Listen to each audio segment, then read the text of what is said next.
Hey everyone and welcome. Today we're tackling a really interesting problem called maximize the minimum powered city. It sounds a bit complicated, but we're going to break it down step by step. By the end you'll see it's a great example of a classic and powerful algorithm pattern. Alright, let's look at what the problem is asking. We're given a list of power stations, a range R and a number K. The power of any city is the sum of all stations within its range. Our job is to add K new, single power stations, anywhere we want. The goal is to make the power of the weakest city as high as possible. We need to return that maximum possible minimum power. So let's simplify the core idea. Think of it like this. Every city has a power level, determined by nearby stations. There's always going to be one city that's the weakest link with the lowest power. Our main objective is to boost this weakest link's power up as high as we can. Now, here's the twist. We have a budget of K brand new power stations to build. Each one adds 1 unit of power. The big question is, where do we build them? Placing them strategically will raise the power levels, and our goal is to find the best possible placement to maximize that minimum power level we talked about. Let's take a look at the first example. We have 5 stations, a range of 1, and 2 extra stations to place. First, let's calculate the starting power for each city. For city 0, its range covers stations 0 and 1, so its power is 1 plus 2. Which is 3. We do this for all cities. After calculating them all, we find the lowest power is 3, at city 0. The goal is to use our 2 new stations to raise this minimum.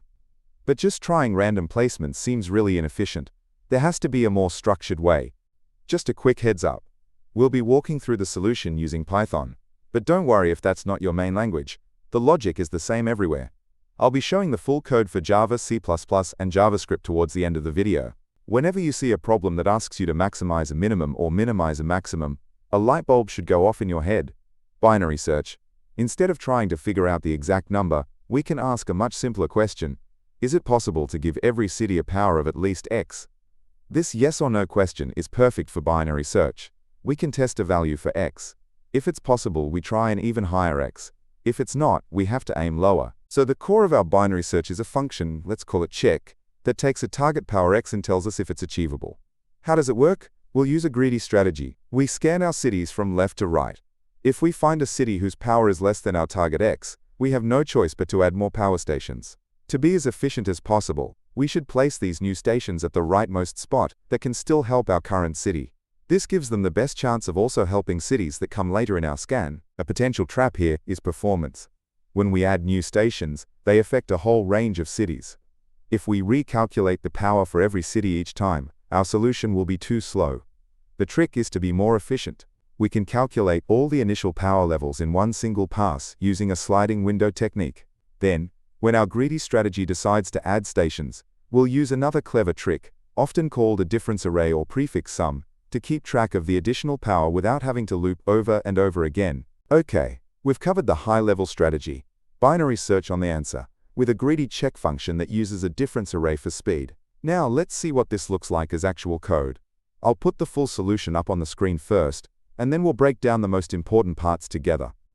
Alright, here's the full Python code. It might look a little intimidating, but it directly follows the logic we just discussed. Let's zoom in on the key pieces. Inside our check function, we first calculate the initial power of every city. Notice this isn't a nested loop. It's a sliding window. We maintain a current underscore power sum. As we move from one city to the next, we just add the station that enters our window and subtract the one that leaves. This is very fast. After that, we initialize the variables for our greedy pass. Add will track the extra power. K underscore rem is our budget of new stations, and diff is our difference array. Now for the main loop. We go through each city from index 0 to the end. The first thing we do is update our add variable. This add value represents the cumulative effect of all the new stations we've placed so far that can reach the current city. We add this to the city's initial power. Then comes the crucial check. Is this total power still less than our target value? If it is, we need to take action. When a city is underpowered, we calculate exactly how many more stations, or needed, to bring it up to the target. We first check if we even have enough stations left in our budget. If not, this target value is impossible, so we return false. Otherwise, we spend the stations, update our add value immediately, and then, this is the clever part, we use the difference array. The needed power we just added will stop affecting cities at index I plus 2R plus 1, so we put a negative needed value there. This ensures our add counter will correctly decrease once we pass the effective range of these new stations. So what's the performance? The check function itself is linear, or big O of n, because it just makes one pass through the cities. We run this check function inside a binary search. The size of our search space, which we can call D, goes from 0 up to the total possible power. Therefore, the total time complexity is big O of n times log D. For space, we need a couple of extra arrays that are the same size as our input, which makes our space complexity big O of n. Alright, that covers the main solution in Python. As promised, for those of you who code in other languages, I'm about to show the full solutions for Java, C++, and JavaScript. I won't be breaking these down, so just pause the video on your language of choice to check it out. Alright, as promised, here is the full solution in Java. You can pause the video here to take a closer look at the implementation.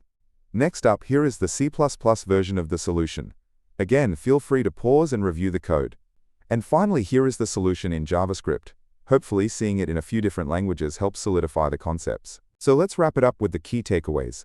First, if a problem ever asks you to maximize a minimum value, your first thought should be to try binary searching for the answer.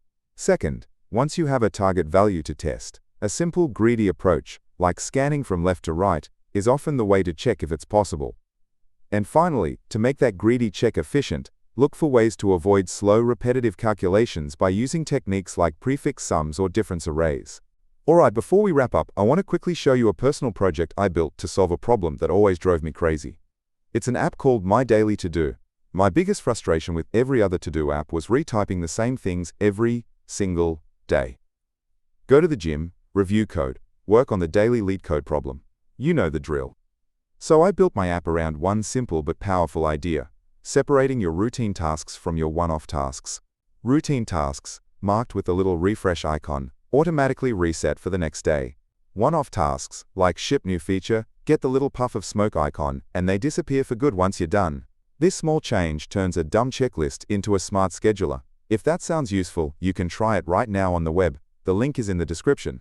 And one more thing I want to make super clear.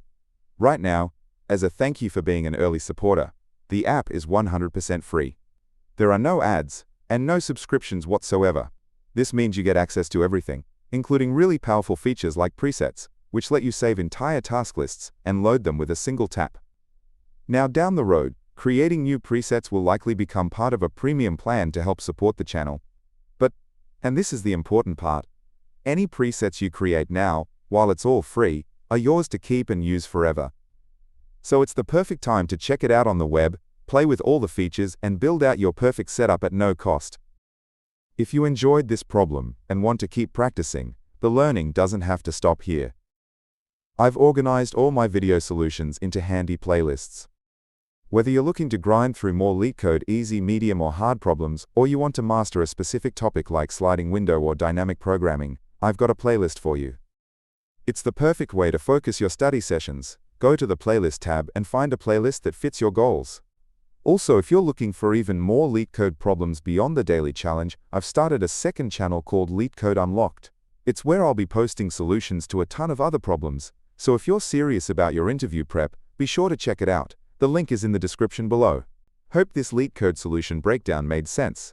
If it helped, give that like button a click, maybe subscribe for more, or drop a comment if you have questions. Make sure to turn on the notification bell so you know straight away when I upload a video, because I upload videos daily. If you want to support the channel, a few people have asked how I plan my solutions. I'm a big fan of sketching out the logic and data structures on a tablet before I code. It really helps. I've put affiliate links in the description to the tablet I use and a few other good options. Using those links doesn't cost you anything extra but really helps me out. Or, if you're feeling generous, there's always the Boba Fund. Keep coding and I'll catch you in the next one.